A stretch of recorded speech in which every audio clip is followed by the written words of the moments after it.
I'm Mark Weissman, co-organizer of SESPRM DC and also secretary of Data Community DC. My partner in crime, others are over there, and we've got some of the DC2 crew over here, which many of you know already. All right, question: Who hadn't heard of Data Community DC before?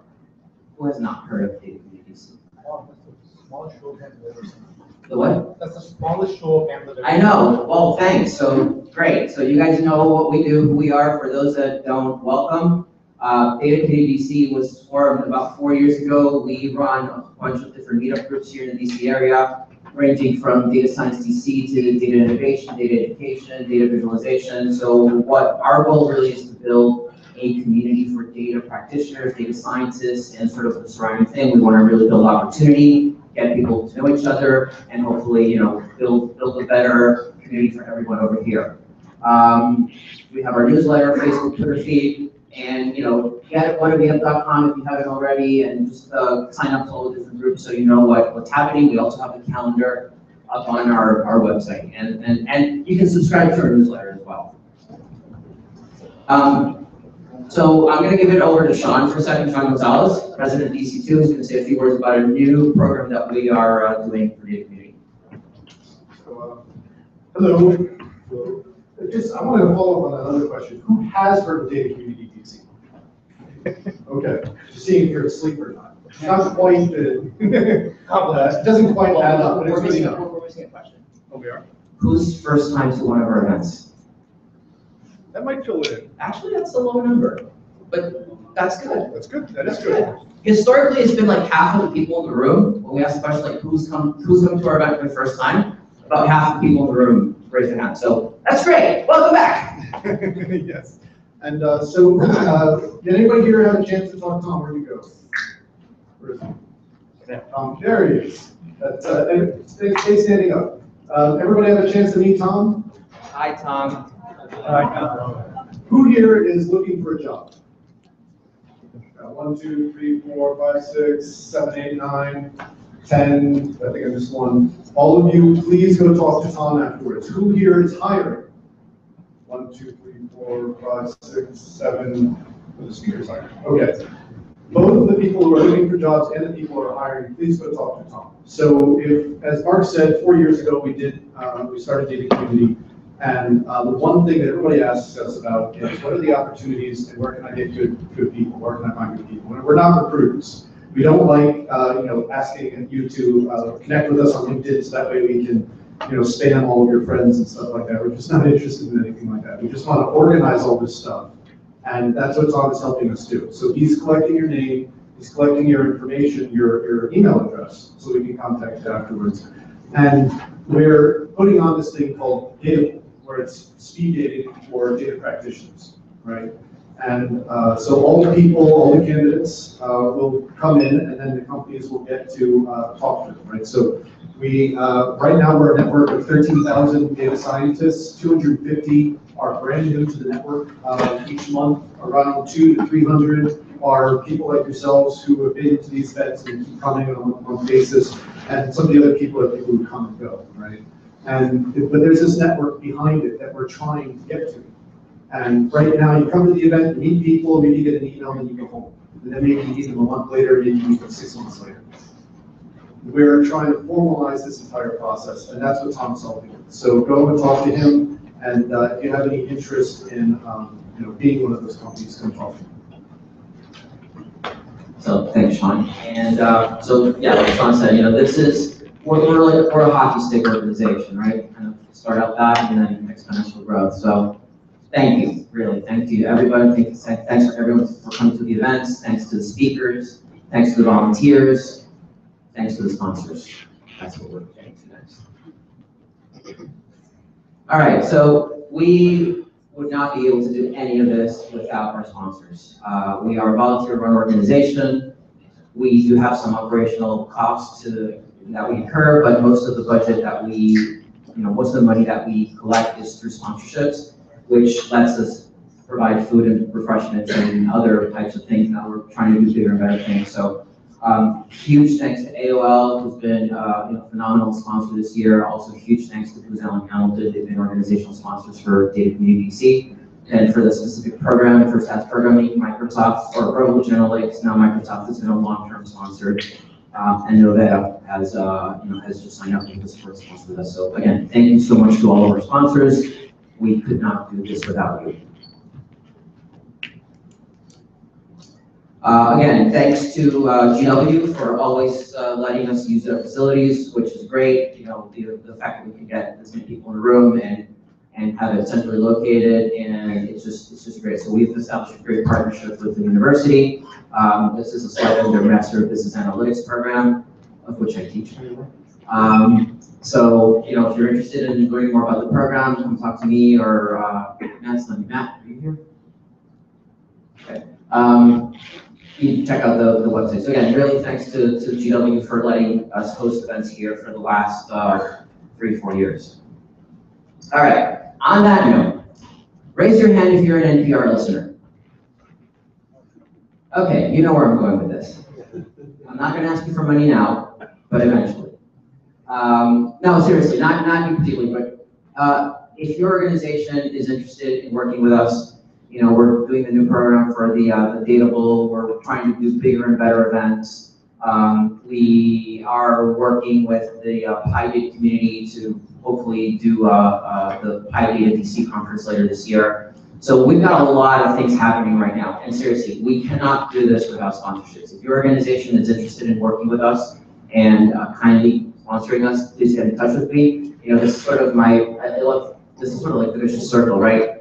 With money, we can do bigger, better events. With bigger, better events, we get better people, better speakers, etc. With more money, we get more food drives more people, etc., etc. So it's like a self-fulfilling, you know, it's self-fulfilling. So all in all, the goal is to build a community, a great community for all of us, which I think we've done, and it's been a great, I'm really excited and I'm really proud of the work that us at Data Community and everyone here has done over the last couple of years. You know, I've heard this from folks that have come from out of town. Sometimes they say that we have probably the best organized community around like data and technology in any city in the United States. So, you know, I think that's a real testament to the work we've done, and we're really proud of it. So again, thanks to you as well. All right, we want you to talk. So we're volunteers, speakers are volunteers. There's a list of, just a laundry list of topics on the left-hand side. If you would like to give a talk on any of these topics on the left, come talk to me or Abhijit. Or anything else. Or anything not on this list. But here at SPC, we like code, whether it's R, whether it's Python, Julia, Excel sometimes. Even SAS. No, seriously, we actually did have a SAS talk last year, which was actually pretty cool. So, but seriously, we're really more about implementing, right? Whereas Data Science DC talks about sort of the what and the how, or not so much what, we try to get into like the how. How do you actually do this? How do you do machine learning? How do you do data wrangling? How do you do, and of course there's a lot of overlap between some of the different programs we have, but regardless, we try to focus here on the actual coding part of things. So whether it's R, Python, or anything else. Coming up, next event, actually that should be, April, so March. April, we're gonna have a talk on NLP with R. Tommy Jones just published a grant package for doing NLP. So I think we might have it towards the end of April, so be on the lookout for the next event. We don't have anything slated yet for the rest of the year. Our goal for this year is to have an event every month. So far we've been on track. I'd like to keep that going. So please come talk to me or Abhijit. We want a speaker for, we want to at least plan May, June, July. So if you have an opening, come talk to us. We'll mic your names up there somewhere, so we gotta get you on the schedule. So please. All right, one other thing. If you are aware of a venue that we can use, we're grateful to be able to use here at GW. We've been at Chief, so thanks Casey and the Chief team. We've kind of been, for the most part, we've been here. I'm trying to find alternative venues just to change things up a little bit. So these are kind of the requirements of a venue for a successful event, just based on experience running events for the last 4 to 5 years. If you have a venue, or if you know of a venue that we could use that would seat around, I guess, maybe 150 people or so. It has kind of good AV setup so that we could do, microphones and stuff, potentially streaming. More importantly, really, is kind of the last parts is like HVAC. So a building that does not shut off their AC after 6 p.m. We don't want to bake. Easy access where security is, not an issue where, if there's we have to give a guest list or something, that's okay, but we don't have to jump through 10 hoops to get to a room to have an event. Of course, close to public transportation. And most importantly, that it's free, that there's no cost to us. Please let us know. We're also trying to build a list of venues. We started compiling that some time ago based on the venues that we've done events, but the city has a lot of spaces that we still don't know about. So if your company has a space or the space, please just let us know and we'll follow up with the owners. All right, afterwards, we are gonna head over to Tonic. We don't have space reserved. We just go there and hang out. So whoever wants to grab a drink afterwards is welcome to join us. And people just sort of hover there after the event. So some people hang out here for a little bit and then we'll go over there. And I believe Rafi is gonna join us for a little bit afterwards if you have questions for him. All right, this is my favorite part of the evening, the announcements. So, you guys know the drill. Raise your hand or just stand up and just speak loudly. And are you hiring? Well, those that are hiring, if you want to just answer this and talk to Tom. If you're hiring or if you're looking, come down here afterwards. But if you have an event, if you have whatever, this is an open forum. This is your time. Please, announcements. I can go first. Casey. Hello. I have a friend who's a girl. She's an academic. She's getting her PhD. In assessment and measurement, which is very statistical. She's an expert in R. I'm trying to get her on the Python track. She's looking for a summer internship in town, somewhere between June 15th to August 15th or so. This is very typical for them. They sort of get a track figured out. But I'm trying to explore her options and see what she's get into. So if you are hiring for that sort of position, just for a 2-month stint during the summer, you can talk to me. I'll be sitting over here with camera. Thanks. Oh, and just one quick announcement. Thanks to Casey. Casey has been streaming and recording a lot of our events, which have been online. So thanks, Casey. All right. I can talk about it. Okay. My name is Adam Thomas. I work for the NIH, the National Institute of Health, out in Bethesda, Maryland. We are starting up two new core facilities based on machine learning and data science and brain imaging. We're hiring at all levels, from director to entry level. We also have summer internships, so I'd love to talk to you afterwards. If you're interested in any of those things, contact me. It's adamt@nih.gov. Again, it's ADAMT@nih.gov. Thanks. Thanks. More announcements.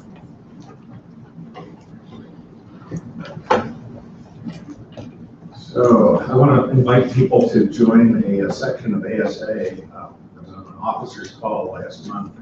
Told them about DC and DC, and they said, "Hey, you need to go and hand out brochures." Oops.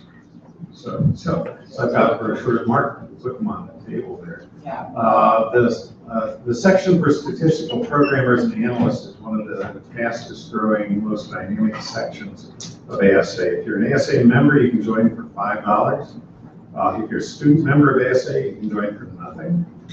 I understand GW has a student chapter. George Mason also has a student chapter. There are reduced rates for students, and recent graduates to join ASA. The rates are like $25 to $53, something close to that. So think about ASA and the section for statistical programmers and analysts. Going once, tells us going once.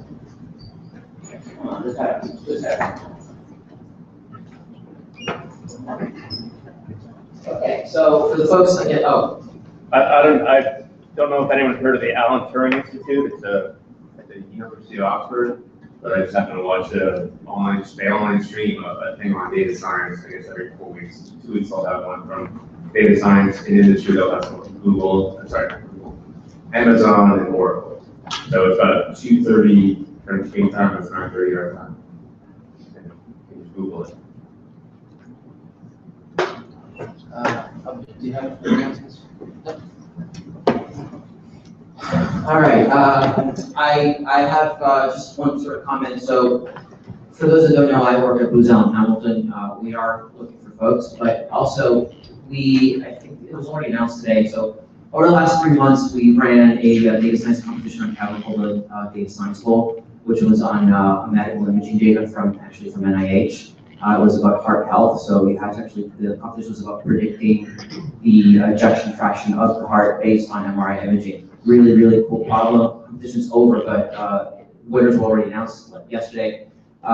We had an event last night where a couple of the internal teams that participated talked about their solutions, and one of them, which I'm hoping to bring here, actually did all this stuff. They ended up ranking overall maybe in like 20th place, and they actually did, whereas most everyone else used Python, these folks use R. So I'm going to get him here to talk about that solution at some point in time, which is really cool. So deep learning with R. So stay tuned. I don't know when, but we're going to get that. And just check out the blogosphere, the solutions, or the winning teams published their solution. Really cool problem, really interesting problem. Also something with potential, like a great humanitarian effect. So hopefully whatever came out of the competition can be refined and put into production so that ejection fraction can be calculated in very fast time. So, all right. So I think that's it in terms of announcements. Abhijit, myself, you know where to find us. And with that note, I want to introduce Rafi Lev. I've been kind of twisting his arm to give this talk for a long, long time. And finally got approval to do it from his employer, which is great. So welcome, Rafi.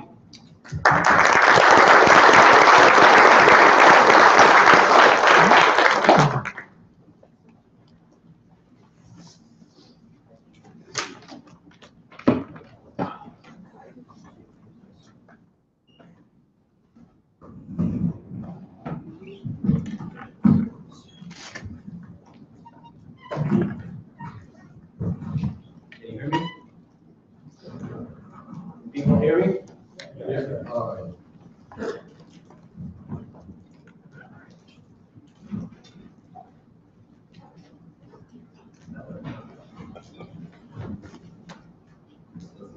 Okay. Thank you for coming.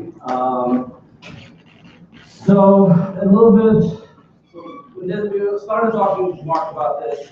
So yeah, there'll be about 30 people over here. So don't get nervous. And then I saw there's so many people that signed up, and I'm really freaking out. So let's lower expectations a little bit. I'll tell you a little bit about myself and what am I doing over here, and what was kind of asked to present to you about the work that we've done. So a little bit about myself. I actually, was that 12 years ago something I started with the other students. I worked as a statistician for American Enterprise Institute. I worked on mortgage-backed security pricing and valuation before anybody even knew what that was.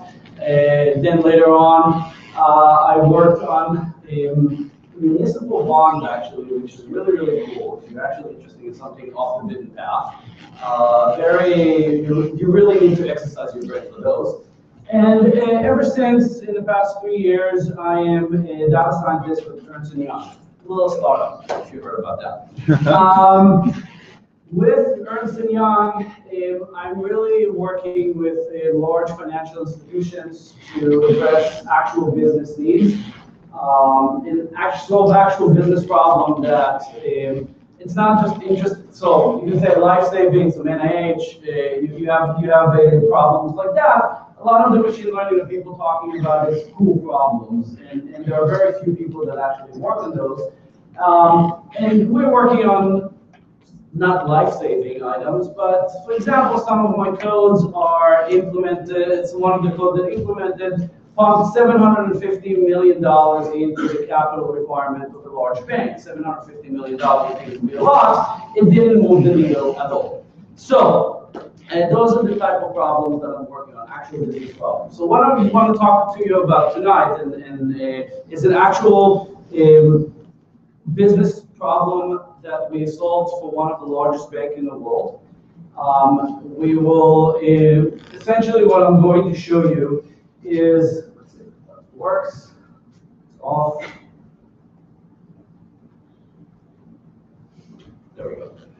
Over here. What I'm going to talk a little bit is, again, there's a wide variety of people over here, so I'm going to try to address, there's not going to be any math or code. To address essentially what is machine learning, what is it, what do we care, and what kind of business problem we're solving with, what's the process from a business perspective. Because a lot of people are asking me, okay, I can do some code, I can go online, I can find a piece of code, and I can implement on some data. That's great. But how do I solve a problem that is worth $100 million? And that's a little bit more interesting. That's actually a case for that. And so I'm going to talk a little bit about that. I'm going to talk a little bit about our process, how we are solving this problem. Again, this is an actual implementation of an actual project. I should mention, if I mention the client name, please disregard. I also swear like a sailor, so disregard that as well. I'm going to talk about the real case, and I'm going to talk about the actual code. I'm going to show you some code from the actual case. I'm going to skip all a lot of the setup, etc. You guys don't need to know how to set up a working directory. And then we can talk about Q&A. I'll leave enough time. Yes? Probably should ask that at the beginning. Will this be okay? Security-wise, or streaming it to the internet and such? Yes. Okay. Yes. Right. Yes. I got an approval to actually show it. I'm not going to mention any names. Okay. It's not going to be an actual client data. So anybody who wants to see actual client data, I'm sorry. But I'll show an example of representative example of what this looks like. So that being said, just I want to understand the people that are here. Let's take the first one here. So far. There we go. So just to understand, how many people over here know something about machine learning? Crap. That was a lot. Fine. How many of you really use that in an actual case and not just practicing at home? Okay, that's a little bit better. For me, I don't care. So this is, again, everybody talks about machine learning. I want to say, everybody knows about the joke about big data, that big data is like, Google that. So machine learning is like big data.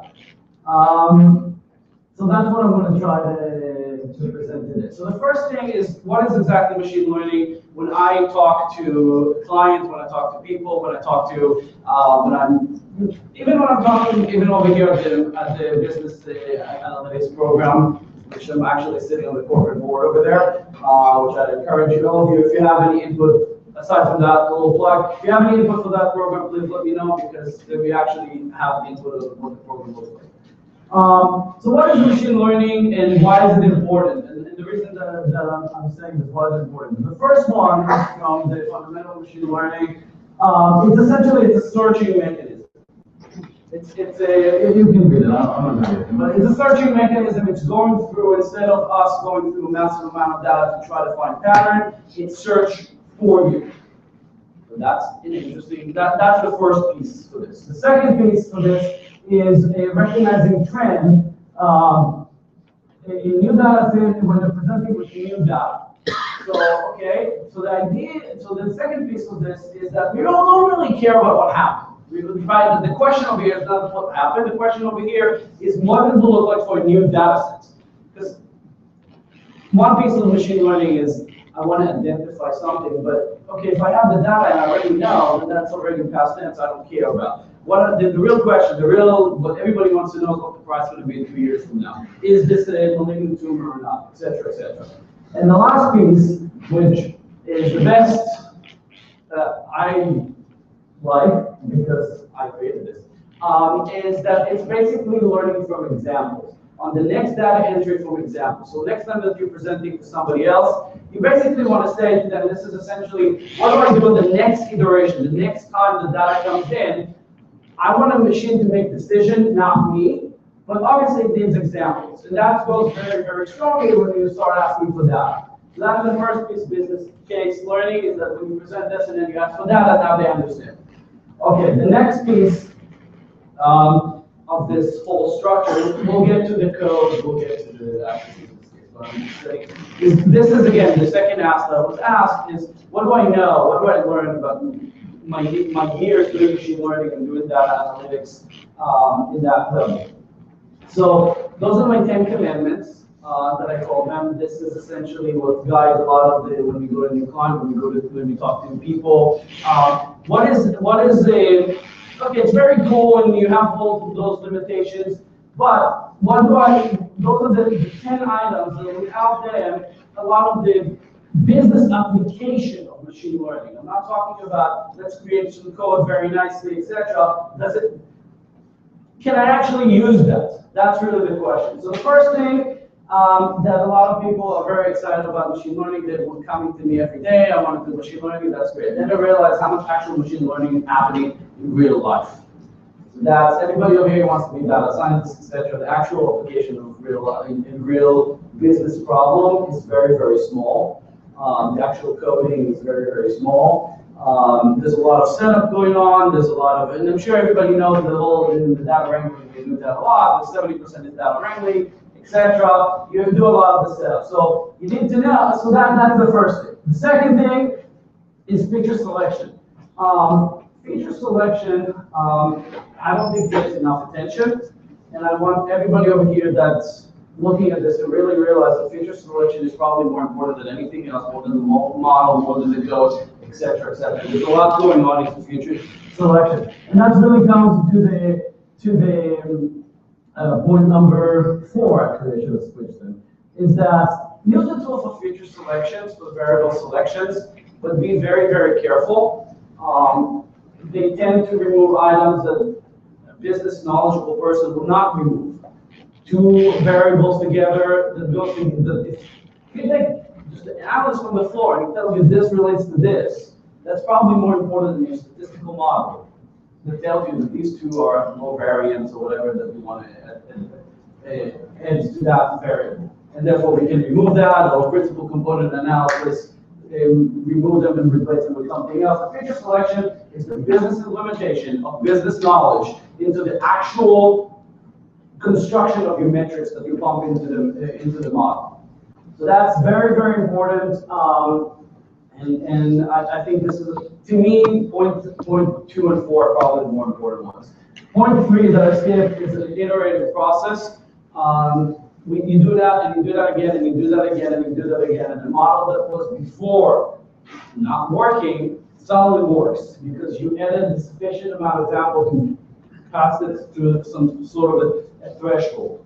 I will talk about it more than sample at the end, which is what we actually did. So that's a very important point. It's an iterative process, and when you get to a point that you say, okay, now I can use this data, then you kick off the models. Number 5, if you can remove. You don't need a flat metrics. Everybody knows flat metrics, the regular statistic doesn't work. You need a total metrics, but regardless of that, it's just going to, for lack of a better term, screw up your analysis. 6, there's most of the time, and point 6, take that to when we get to the actual case. Most of the models will produce very similar results. You're not going to get one model gives you 50% and one 90%.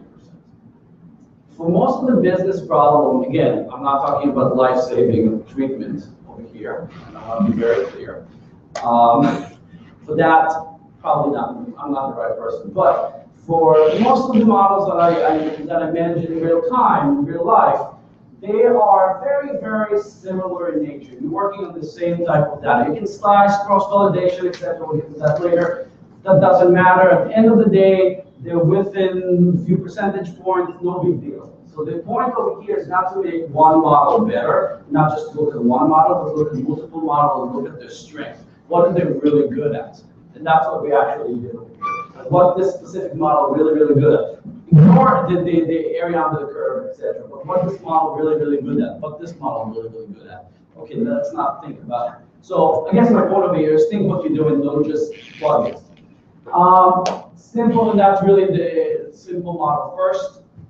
You need to make sure that, again, design-based sometimes works, sometimes doesn't. Support machines sometimes work, sometimes don't. Make sure that you keep the model, the simplest model, with the lowest number of variables. That's really going to be the best. You can create a model that has many more variables, a lot more sophisticated kernel, et cetera, and you get 2% increase.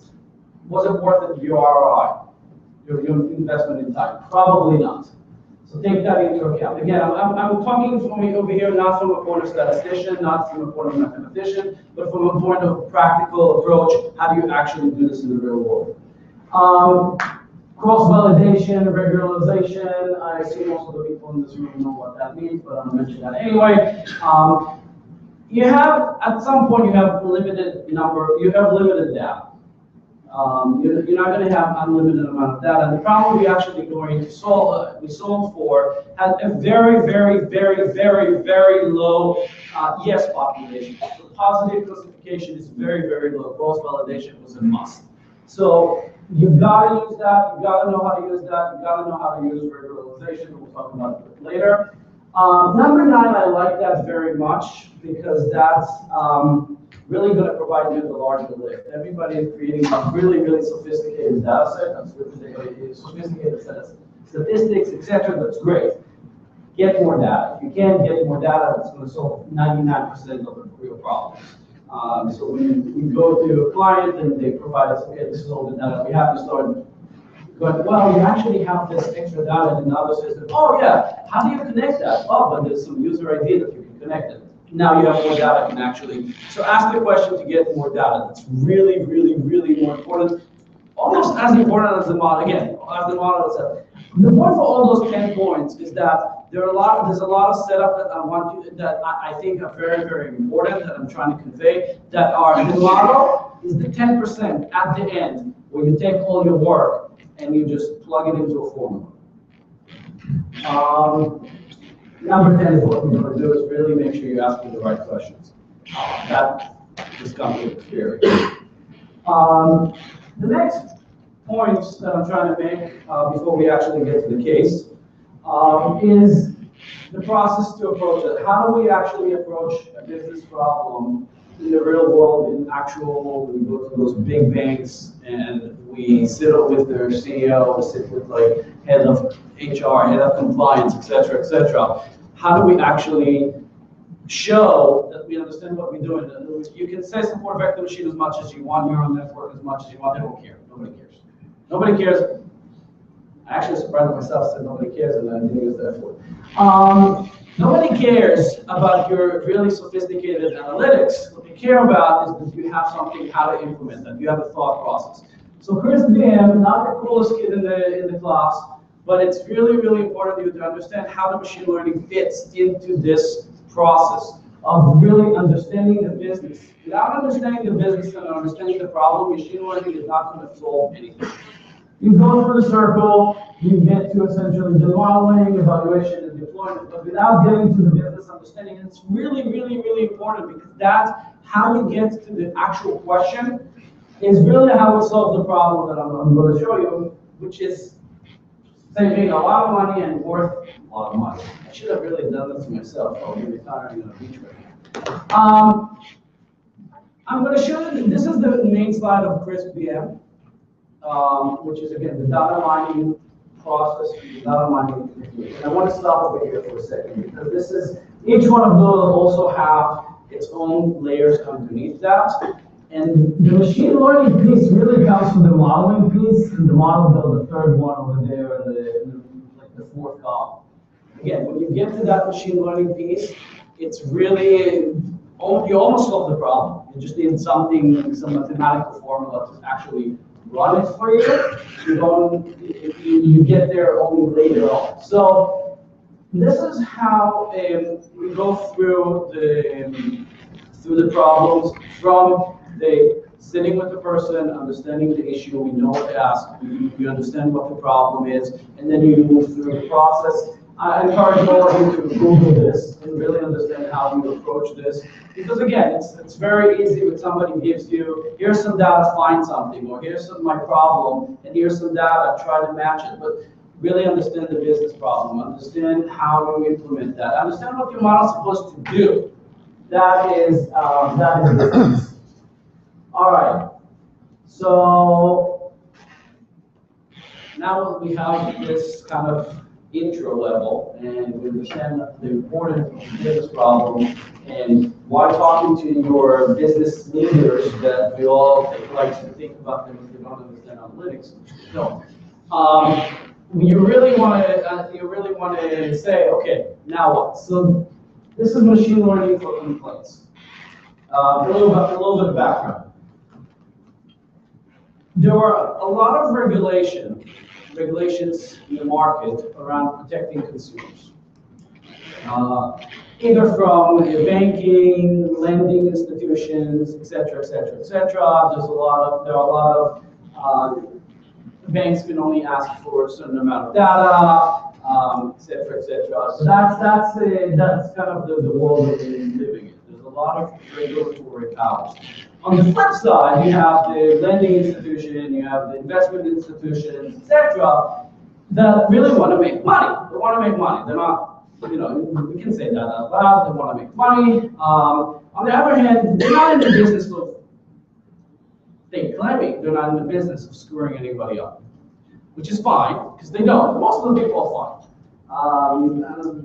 Wall Street and all that kind of stuff. Most of the business people are fine. They really want to do the right thing, coming their share, and that's the type of the business.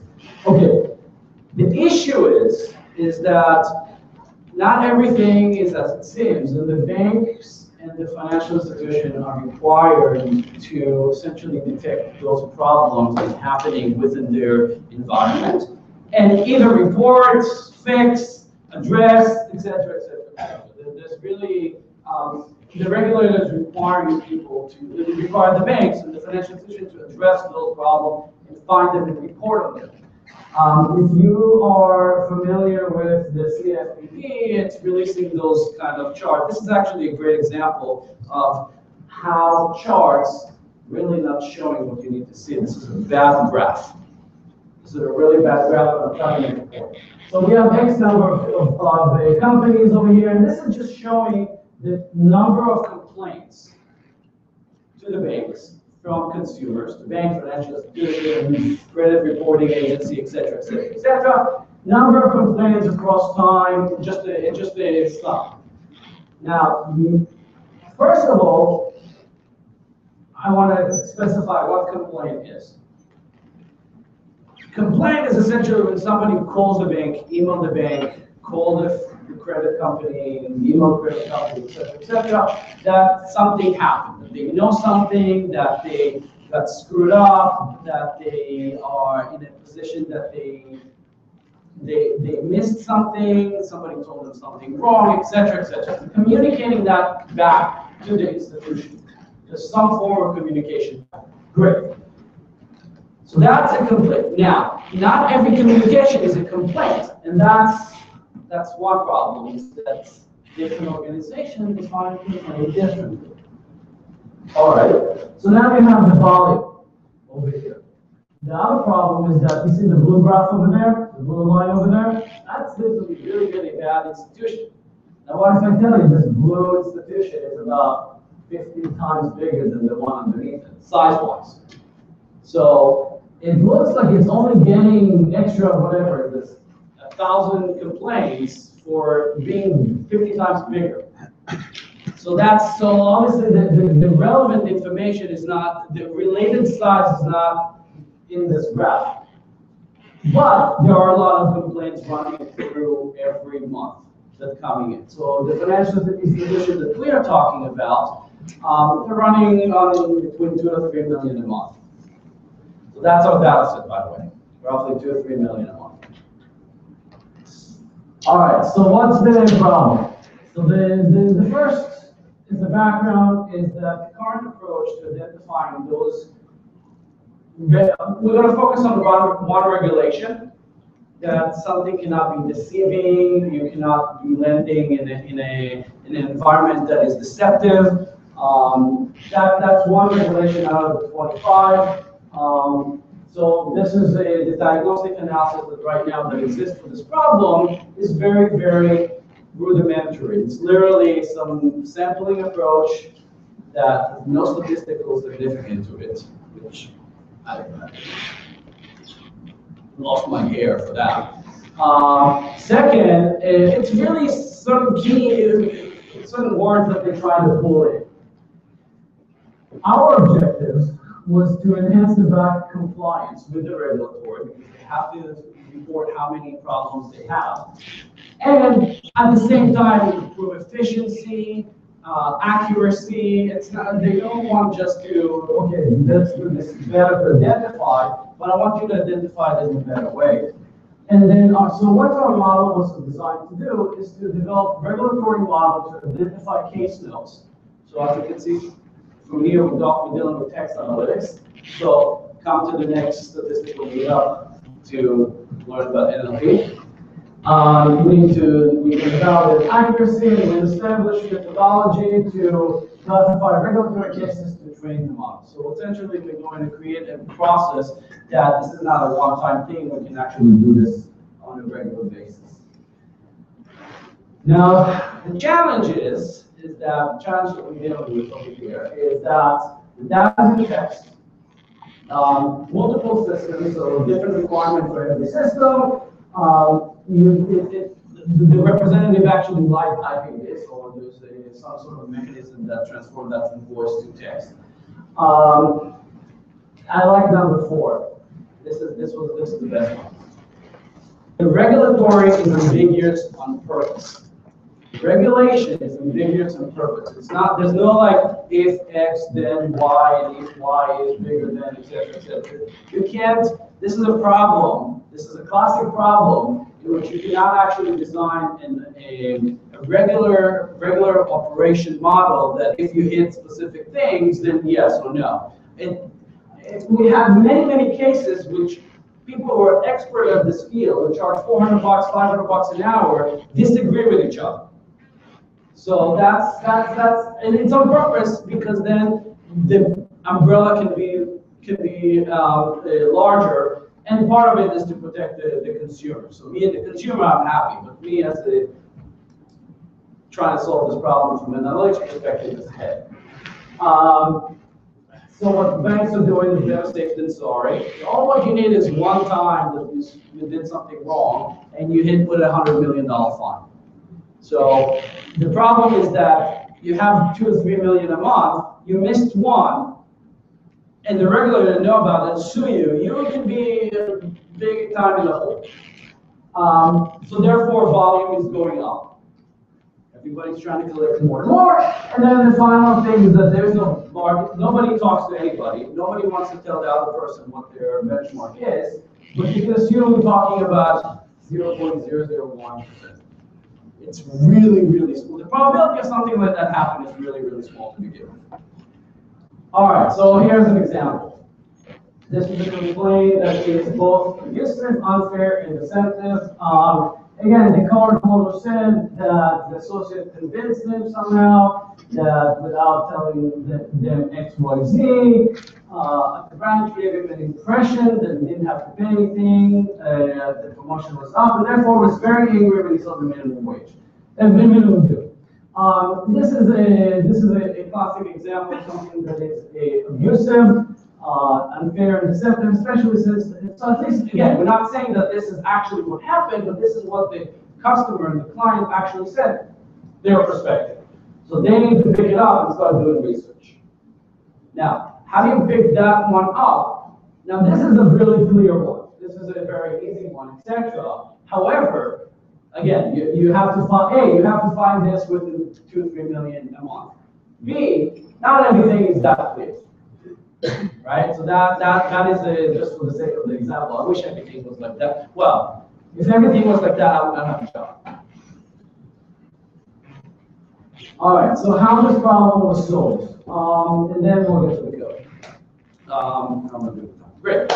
I'm going to spend a little bit of time over here, and then we'll talk about the details, and then at the end we'll take about 20 minutes. We'll talk about the actual codes and it's used for this one, and a lot of you actually want to see this. But I want to provide the context how we solve the problem. Again, one of the main ask is how do you put it all together? So the first piece of the groundwork is that, again, from a business perspective, machine learning is great, nobody cares. how do I sell that? How am I convincing somebody to invest X number of dollars? So that's the groundwork. Where's the data is, etc. What type of data do you have, etc. So, and then what's your hypothesis? Like, how do you think we're going to solve this? So what we propose is essentially a combination, and I'm going to start talking solution over here. What we propose is a combination, what we came to the bank with is a combination of both expert in the fields that will perform the analysis on the actual text, expert in NLPs that actually can design the NLP piece. So we built an actual text work to, and I'll talk about this in the slide. So the text work to actually take that and move that into a more structured format. So we've done this, and then on top of it, we'll create some sort of a model that can detect those. At this point, we didn't know what model, we had several ideas. So we thought we'll use some classification model, some form of classification model that can then identify those items based on this text indicator, etc. And we started with the classic logistic regression, 0-1 solution. So logistic regression was the first approach. Second piece, okay, so we end there, we have the data, we got our data sets. Okay, how do we find the classifier? So we have some piece that we know about. We have a few examples. How do we get to creating a classifier that we can actually utilize on a regular basis? So remember that a couple slides before I said it's an iterative process. We do it over and over and over again. So we utilize, at this point, we built 9 classification models. So I'll mention, so we have random forest, and we'll present some of those later on. We have random forest, logistic regression with regularization, couple support vector machine, naive Bayes, boosting models, and couple logistic regression with regularization, depends on the lambda, and we'll get there in a second. And the idea was that if we use all those models, at this point, we don't know which one we use, which one we do model. So again, all those models that I just mentioned, those are our classic machine learning approach. But again, like I mentioned, that machine learning piece that we actually put the model in is the small part. Now let's get the data in. So once we got to this, is that, okay, we have those 9 models, we have classified. How do we feed that? We're going to get to the classifier in a second. How do we actually create it? So we created, again, text cleanup, text cleanup, some NLP work. We found out that, and again, this is the business piece over here. There are different segmentation within the data set itself. And it's kind of funny because we found out from the data exploration piece, which is again more of a, that's not really the machine learning piece, data exploration piece that different products behave differently. They have different terms, different features.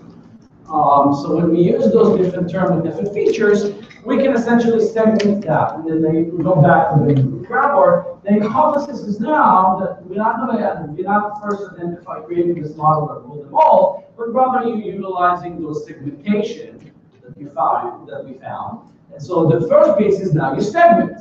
That's great. We use, again, lexicon, ngram, and business knowledge. So like I said, we created what came from this, and now we're starting the machine learning piece. What created from this is that we created, and I don't know if you've heard that term, document term metrics, which is essentially a huge, we're talking a huge metrics over here, a huge sparse matrix of the existence of specific features around each entry. So you have entries on the rows, and you have features on the as columns. Those are huge matrices, sparse metrics. And then you can ask me, okay, that's very interesting. Did you use the existence, or did you use the frequency? As you can imagine from this large data set, we had to create some sort of lower bound for a feature to be presented. And that lower bound for the existence of 100 or more, that will be then in existence. That will be over there. And we actually found that the binary features, 0, 1, as opposed to disappear 8 times, disappear 20 times, this does not appear, etc., that actually work better. And we'll get to that iteration in a second. Once we created the document term metrics, the n-gram, actually n-gram very important. And again, this is the last piece of the text analytics that I'm going to mention over here. And what I'm trying to say is that it's not just one, you're running in a model and the data, you get machine learning to create the solution. It's a combination, it's a business solution that worth this kind of money. It is a combination of many aspects that come together to solve one problem. N-gram is when you break the text into the unigram, text specific words. I'm not going to talk about the stemming, etc. But you have one term. Now, is that term happening all the time with another term? And now that's called bigram, and then trigram, etc., etc. So n-gram. Through iterations, and that's the part that I'm trying to say, is that we took that additional starting point. We had a few examples, and we run all 9 models through that run this document term metrics through those 9 models. And we got some yeses, and then the manual work happens. So those special people with those kind of specialties looked at that and says yes, no. And again, we're not talking about what cameras say yes is actually a relatively small population. So that we were actually able to throw some people at that and create a classifier. And we've done it again, and we've done it again, and we've done it again. We've done it 4 times for each one of the 4 products. At that point, we created, we identified, this is the famous number, 418 examples of yes. At that point, the bank actually looked at that and they said 418 of yes, out of which 416 are yes, 2 of them questionable. So at this moment, you know that our model is those 4 iterations on every, okay, that's fine. That means at this point, we have a good classifier. We have a good yes. Give me a second, I'll get back to it in a second. Once we did that, through this process, we did feature selections, and both statistics and manual. Feature selection and statistics and manual through business knowledge. Those features belong to each other, etc. Those are important. Those are not. The word bank, the term bank, for example, is not important because of course we don't do bank. And then we ran it, we got the evaluation, and I'll leave the store for a second later on. And this is, as I said, we do it over and over again. I'm sorry, go ahead. What kind of problem was what are you trying to do? So if you remember from before, I'm trying to identify this item. Somebody typed that in. This is obviously typed very nicely, the spelling, etc. I'm trying to pick up this item out of X number of items, X number of complaints. And I'm trying to say out of the 2 million, which 50 have this regulatory issue? Possibly have this, I should be very clear, possibly have this regulatory issue without knowing that a specific word or a specific term or a specific indicator, there's no indicator in the data that this is a yes or no. Just a blank text somebody threw on a paper, threw on the computer system. That's what I'm trying to find. I'm trying to find these ones. And I have 418 examples. Keep going. Okay, so let's get to the code for a second. Yes? Why is that data so unstructured? Who types these complaints? It's just Okay, so the nature of the problem is the reason that it's very unstructured is we're talking about when the last time you called your credit company and you tried to say something and you said, okay, I'm just going to type something in. He types it live, she types it live as you speak. You can, and no offense to anybody, but like, they're not trained to type while they listen, per se, right? Even the automated system, lines, etc., that we have that can transcribe from voice to text are not perfect. Try to talk to Siri. I tried to call my friend Chintik every day, and Siri could give me a hard time. Eventually, I actually had to, maybe it's my accent. So that's the reason is that the data itself, and we're talking about thousands of different people entering this data in 4 or 5 different systems. And different systems have different requirements from minimum length, data needed, etc. So that's where the data is sort of like all over the place. So there's no type. You can't type these complaints to say this is about a credit card. No, I know that it's about credit card. Somebody says you discriminate against me. Discriminate is actually a really bad word to model the fraud because everybody says discriminate. So that's no indication, 0 indication of this. So they can tag it as this. The people who take your complaint, I need to tag them because the person who takes the complaint in, A, doesn't know that it's a complaint, B, doesn't know if it's this regulatory issue or not, and C, their metrics is on volume. They don't care if this is a regulatory issue or not. They need to get to the next, and the truth is, they're not trained for that. And even the people who are trained will disagree. All right, I want to get into half an hour?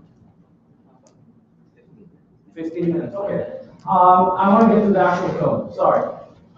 So we've done classification. I'm just going to talk for a second. The other piece that I want to show.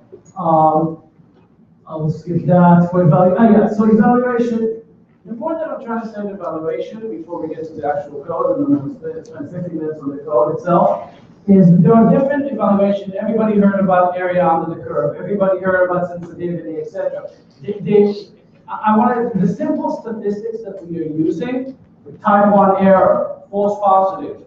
Those are items that you can use to actually evaluate the model. This is the last piece that I want to say before I get to the actual, show you actual code. Once you have, we have those models, there are different ways, different methodology to actually take this, take different machine learning algorithms and models to, I should mention, we took all the models, we trained them, etc. So now we have eight different models that perform. Okay. What we've done is a stacking solution. So there are different methodologies to combine. So we found out that specific one models does not work. There are one models that have area under the curve. One of them got to like 86%. It wasn't. None of them were perfect. None of them got to where we actually wanted to say that. Listen, we are sure that we have a good model that identify everything. What we found through the stacking mechanism, and there's different ways to do stacking, is that these 3 specific models actually perform very well individually on the specific attribute. Meaning, one model was really good at identifying a yes. Sucked on the other aspect. But when that model says a yes, I can be pretty sure that it's a yes. Now again, remember, our goal is also efficiency. One model is really good at a no. When that model says no, we're like 99.9% sure, even more than that it's a no. And one model had the highest overall area under the curve. And through the stacking solution, so stacking is essentially you're taking you take X number of models and you combine them together in some way, shape, or form through weighting to essentially create the final solution. Taking these 3 models together through weights, and how we got to them through optimization of reducing the costs of essentially misclassification. So if you take these 3 models through the weights that we found through the stacking, that's a model and a sample. We found out that if we give one of them one model basically that says a yes, very high weight, the one that says no, the one that area of AUC give it the second weight, and then the model that says the no essentially had sort of like a negative impact. Combine them all together, we arrive, and I'm just going to skip there for a second. We arrive essentially at the bottom line is that we improved our accuracy from between 61% and 78%, which doesn't sound really that great, but compared to the 12% that they had before, that's quite an improvement. And again, that's through combining. The second piece over here is that the volume was very, very small. So when the volume that we got, so we're essentially saying that 0.13 of the population was actually identified as a potential. That is something that you can manage with the budget for a problem that is 0.001% issue. So let's talk for a second. Let's talk for a second about code because I don't want to talk about code. So let's skip all the data prep, but let's talk about actual code. Because that's what one of the reasons we're over here for. This is some of the actual pieces of code. Obviously the actual code is over 1,000 lines. Nobody even here care about the NLP piece, not that much, we'll keep that aside. All the data prep, etc., etc. I will look at 4 different models in the components that were played with, and there are packages in R that can help you identify a two-carat package, which I'm sure everybody heard about. That's a great package, but it's sort of like a black hole. And if you were trying to adjust things yourself, it's a little bit more of a problem. So we kind of try to avoid that. We use that very often for accuracy measurement. But E1071 package for naive base. That's a probability, and I'm not going to go into what naive base is, but it's actually a prior probability. To create a model from naive base, you essentially just call the naive base module. Obviously, the called the packaging. You need to input your metrics, your input metrics. That's your essentially, if you remember, we talked about the tolls first metrics. You created that with the documents on the rows, terms, columns. We reduced the size, etc. Still a pretty large one. I should mention that. Naive base, actually, we pumped that with a metrics that was roughly 300 different features. The response vector on the training set, I assume everybody knows you divide it to training and testing. So on the training set, you model that. All what you have to do is your data set, your classifier, and 2 things that really helped us is the Laplace and the type. Laplace is essentially the adjust, and this is how you pump that in. And again, I don't know how many people actually are at that level. But in the sense, especially in naive base, you run into a problem where some probability is a 0, so therefore the whole chain of event is 0. And then it always looks like either something is 0 or 1. So you adjust that by giving it a little bit of you're adding a little bit to each probability, even if it's a 0, the overall will not be a 0. So that's kind of the adjustment that you do here. Very, very useful in real life. Very, very useful. All what you need is 1 or 2, it depends on the model, and you can play with that. And type prob is how do you want the probability output? Do you want to say yes or no? Or do you want to give me the actual probability? We use usually in the real world, and at least in my project, I'm using the raw because that gives you the actual probability. Everybody assumes you make the cut at the half, and then yes or no. But it doesn't necessarily mean that. It could be that at the 20, 0.2 probability, less than that is a no, above that is a yes, or 80. It doesn't have to be 50%. So that's kind of why I want to see the actual output of the probability itself. So that is as far as that. I just want to get a visual. So the output that you get for a particular term Q, I call it over here.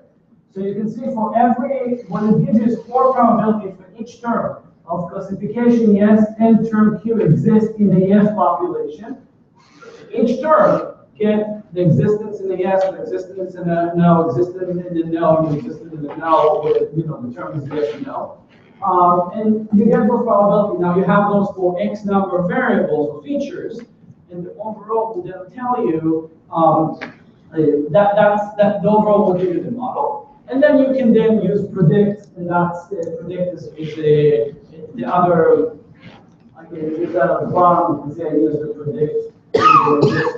Essentially, then you pump the actual training model and you evaluate. I'm going to skip now to the informational base, so random forest. Something that we actually use a lot is the tune RF from random forest package.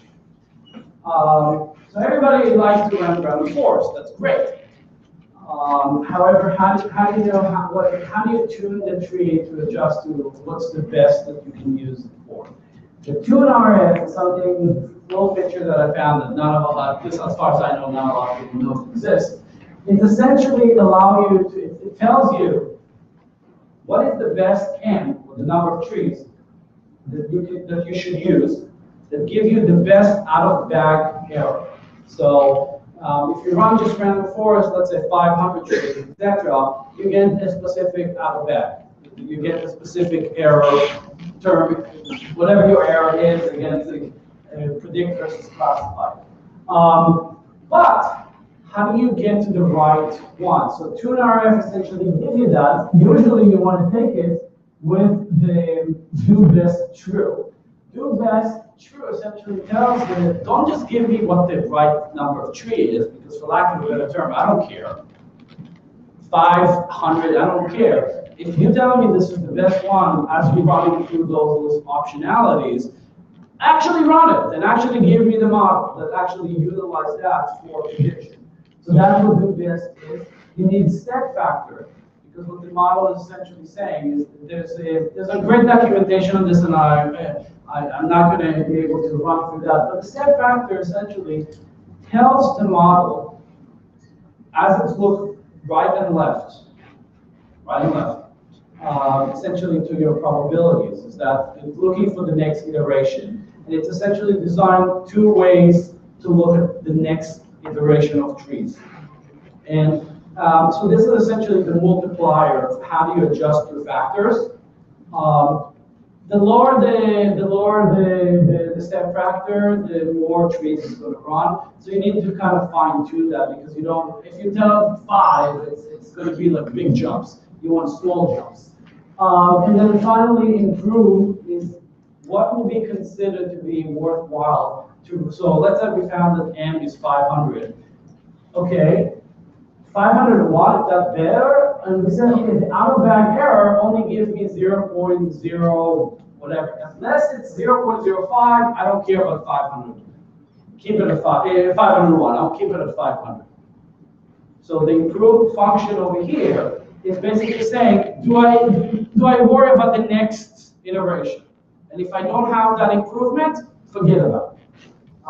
Now, one can argue is that, well, how do you know that 502 or 503 is not going to provide you with a better? Because theoretically, statistically speaking,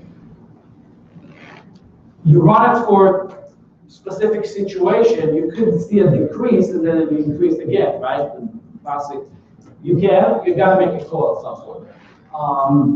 But what tune RF actually allows you to do, because it's actually looking at, there's some distance between the two optionality, and it's kind of converging, for lack of a better term. So we assume that you have some form of convergence.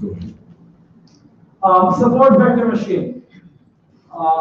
Another very popular package, the Kernel one, the support vector machine. I should say something about support vector machine. Remember from the 10 Commandments that I said that keep the model simple first. So because this model has a large variance, this problem has a very large variance, right? Low values, large variance.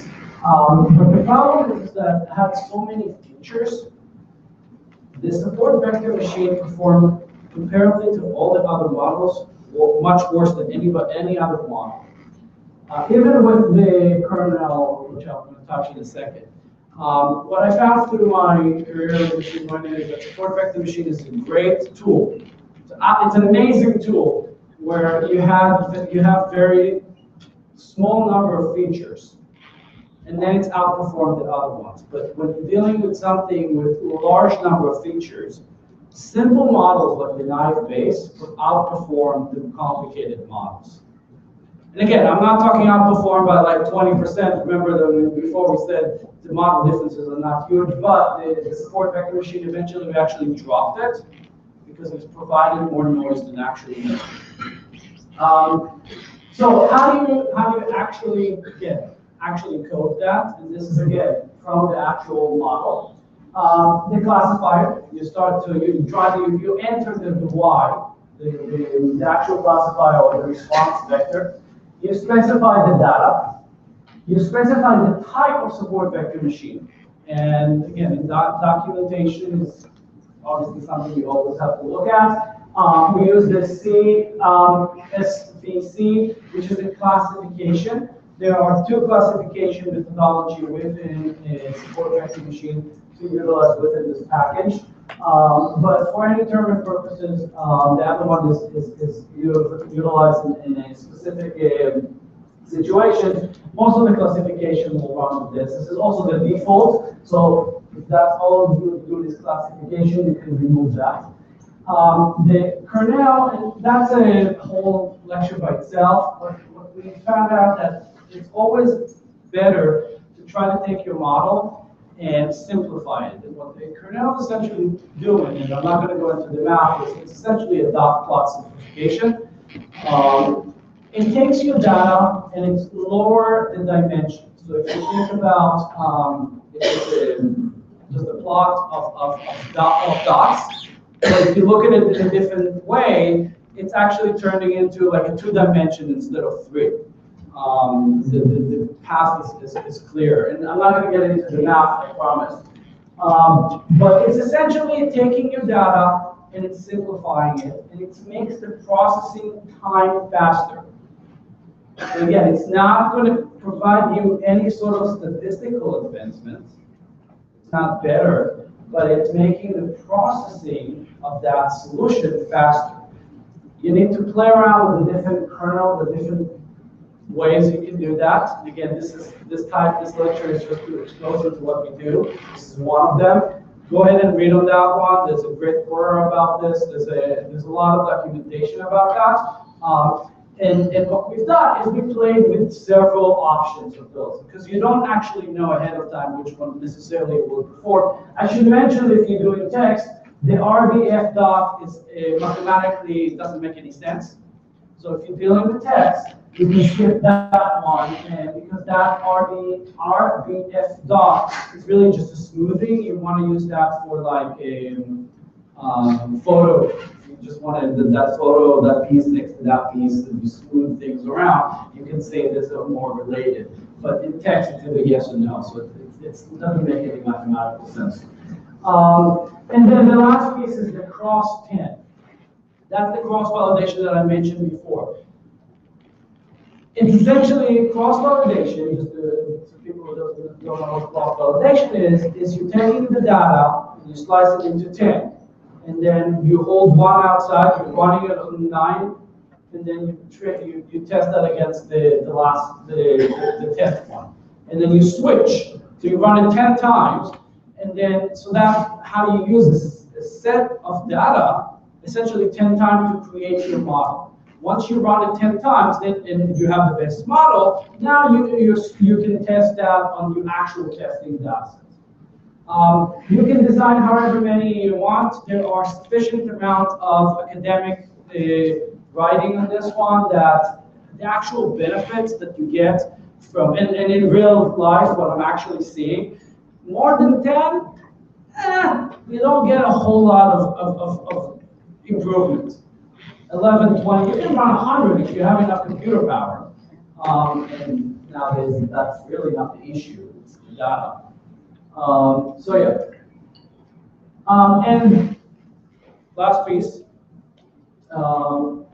This is something really cool that I really encourage everybody to read about. So we all know what okay, I'm going to assume that everybody knows what logistic regression is. I would assume for a second that everybody knows that with logistic regression you can add some regulatory regularizer that essentially penalize all the feature selections. So you essentially you can overfit, and this is essentially prevent you from overfitting. Again, moving the statistical discussion aside for a second. What CVGLM Net is doing, and this is actually very cool, is essentially utilizing both ridge and lasso methodology together with another adjustment over there that really allows you to, it provides you essentially a range of lambdas, a range of regularizer.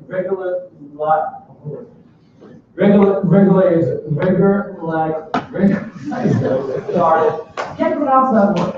Regularizer, and what you can see over here, and this is the output of this, is that essentially it's providing you with we can say what type measures AUC, area on the curve, it's essentially trying to optimize. One word, read and lasso, right? Those are feature selection. The difference is obviously the lasso. Well, then if you have two features that one provides a lot, one provides very little, it will actually give it a coefficient of 0. So you take one, so it's essentially almost like a feature selection where ridge will take it all. So this CVGLMT essentially runs through all possibility with the adjustment. So it essentially does both. And then it produces something like this. So you can see that a specific location will essentially, specific lambda will provide you with the highest AUC into this logistic regression. So again, you input metrics, the vector, the family binomial, logistic, type measures AUC, the number of folds is 20 because again, it's like any logistic regression, it actually allows you to do cross validation. We actually found out that with this one, 20 happened to be the right number. We actually did see the improvement. And then you can just run your predict. The reason that I show this today is that your cost, your lambda that you enter as a regularizer, and you can actually call this, I should say, switch that from CVFit. I copied that from the online documentation. Lambda min and lambda 1 standard deviation, you can essentially pass both. So it's essentially two models in one. And that's what's really cool about this, is that not only it runs, it provides you, and this works really beautifully in real life. It's a beautiful function.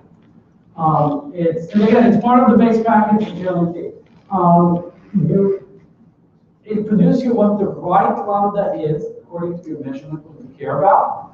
And it's produced to you essentially two prediction models. And then you can say the lambda minimum, which is essentially the lambda that gave you the best AUC, or if we didn't call lambda minimum because you're really thinking about error rate, so it's a minimum error. And it produced this, and then you can kind of take the one standard deviation, and what you get is a range of models, and you can see which one works best.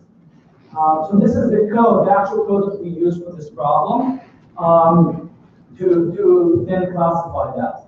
I'm going to skip right now, just for the time being, the evaluation. I will just mention the following thing.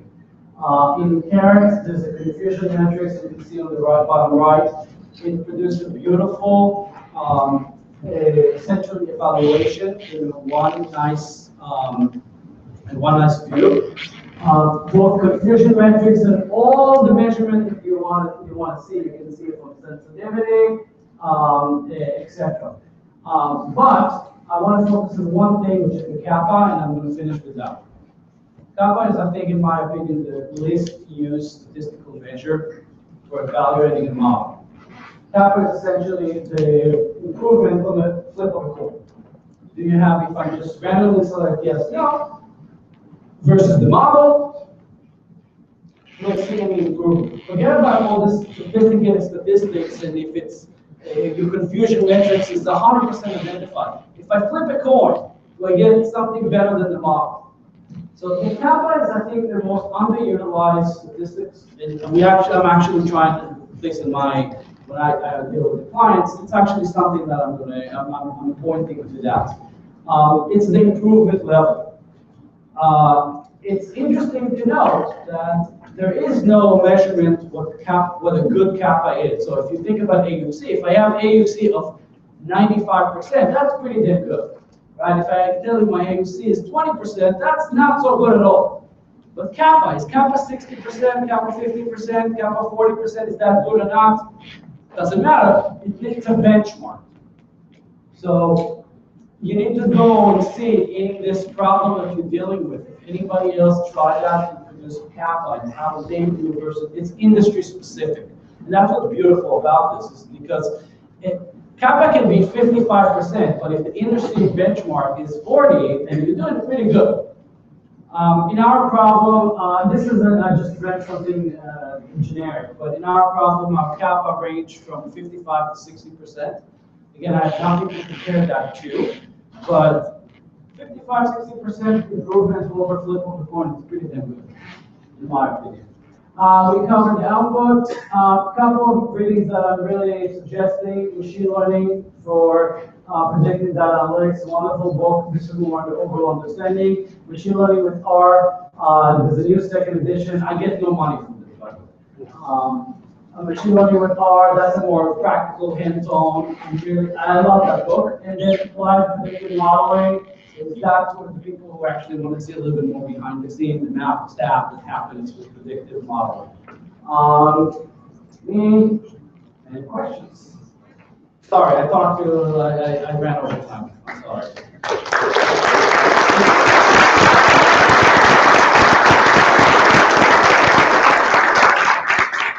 Thanks, Rafi, for a great talk. We'll do about 10 minutes of questions, and then at 8:30 we'll call it a night. So, and if we don't get to your question, you're welcome to hang around or just take it to the bar and we can talk over there. Well, I'm happy to answer if anybody wants to. So for those that thanks. Feel free to leave if you have to, but thanks for coming. But we'll see you answer. How do I do this? Yeah.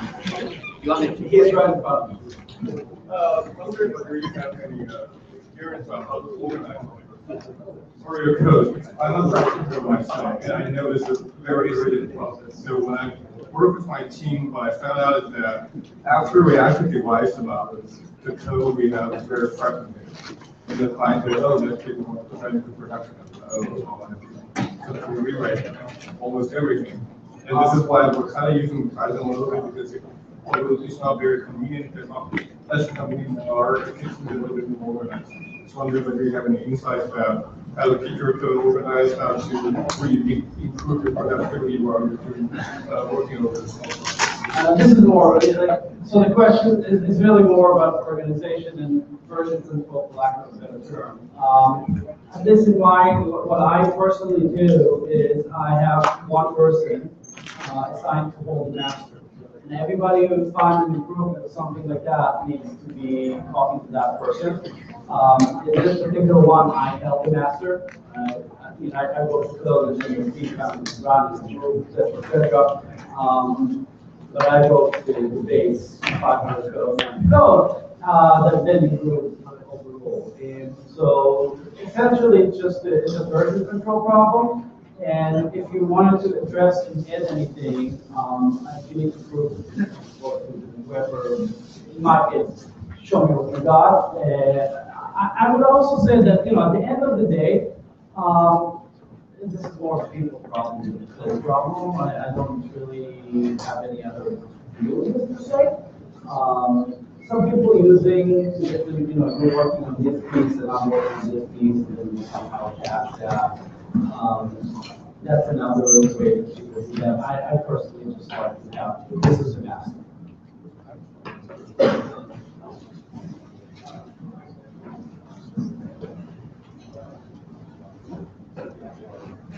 You said like you had 300 teachers or whatever. In one of them, we have about 300 features, yes. So, are they all binary? Because like, I'm starting to apply my, machine learning.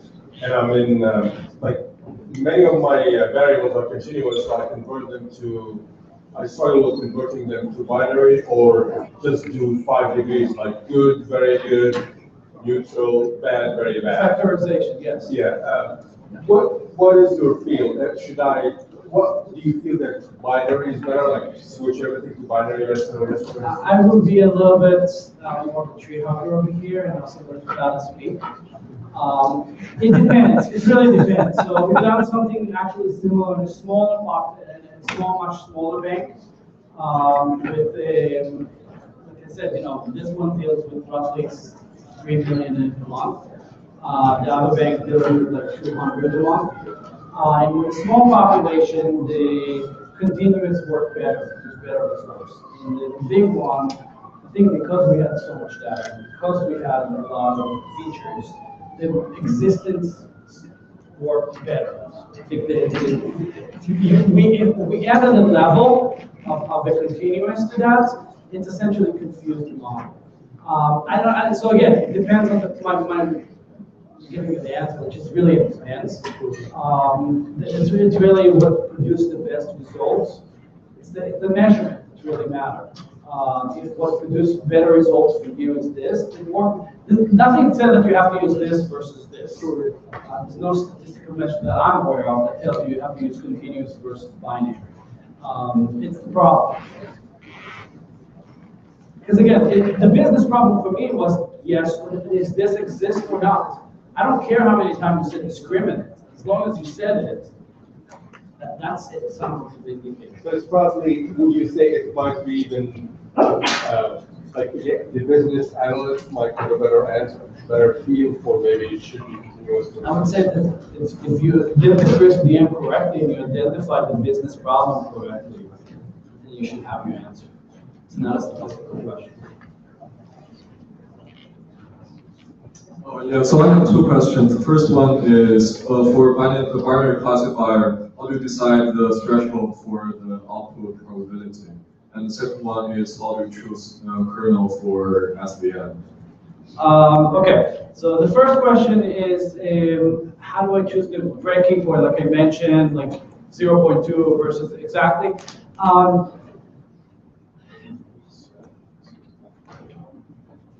In practical terms, what we've ended up doing is essentially we created a little optimization code that basically tells me basically taking the training data, doing a cross-validation on that one, and seeing where the cutoff point that will produce the best result, and then testing that on the test. And as you run through this iterative process, you eventually find out where your breaking point, where your best breaking point is. So again, taking your data sets, so I'm minimizing the cost, for lack of a better term. It's a linear program. And that linear programming has a lot of application elsewhere. It's essentially a matching problem. So that's one. You're actually using that in a matching problem. The second question is how do you find the right kernel? There's 2 answers for that. One is you need to look at your data sets. You need to understand your business problem and what's the right, is the problem really polynomial? Is it linear? And a lot of the problem, the simple linear solution outperforms all of them. That's where you should start. But for lack of a better term, if you don't know from the data which one is the best, try trial and error. I would encourage. There's not that. I mean, there's a finite number of those that really are used in practice. 4 or 5 that are really used in practice. Once you run through some examples, you can decide. But again, a lot of it just depends on your data, on your understanding of the problem. And if your problem is linear in nature, the linear one is more appropriate. If your problem is text, the linear is not the right one. It's probably a lot more complicated. I mean, it's a polynomial over there, like the power of whatever. And that's why we use that one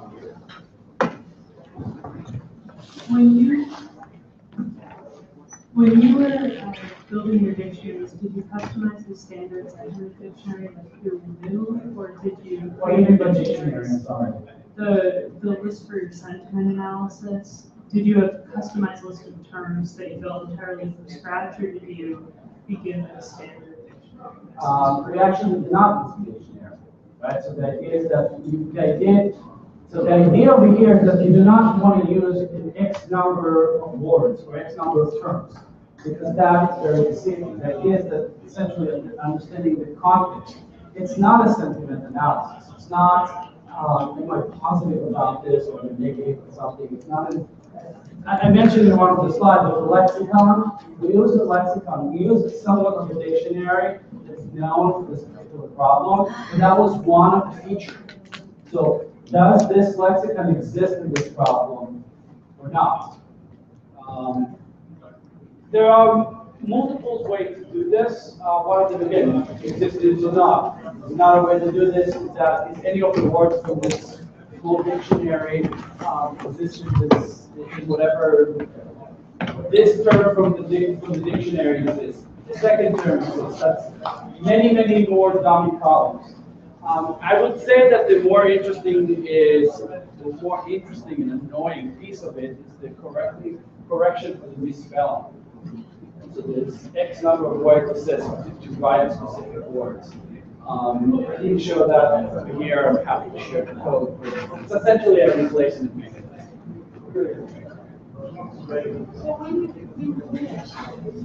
I can't hear you. Sorry. I can't hear you. Let's just make this the last question, and then we'll call it a night, and then we'll go around to Tom. I speak very loud, but I might hear it. When you achieve the result, like, what was your goal to have the result?